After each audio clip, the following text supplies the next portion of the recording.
Maswerteng hapon po mga ka-STL. Narito na po ang resulta ng STL Muntinlupa para sa araw na to, second draw December 6, 2024. Araw ng Biyernes. Naway ang mga natayan nyo pong mga numero kanina ay manalo nawa ngayong hapong ito 4 PM. Kaya kunin nyo na po ang inyong mga tickets.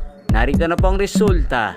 Ang mga numerong nanalo sa STL Muntinlupa ngayong hapong ito, December 6, 2024, 4 PM, second draw result, 30 at 13 in exact order. Sa lahat po ng tumaya kanina sa STL Muntinlupa para sa second draw ng 30 at 13, congrats po sa inyo. Panalo po kayo. Again, 30 at 13 in exact order. At shoutout po natin ngayong hapong ito sa STL Muntinlupa si Ate Nene.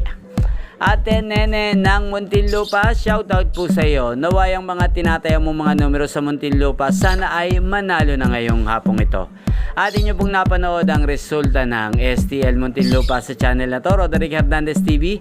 Magkita-kita pong muli tayo mamayang alas 9 ng gabi dito po sa channel na to. Thank you for watching.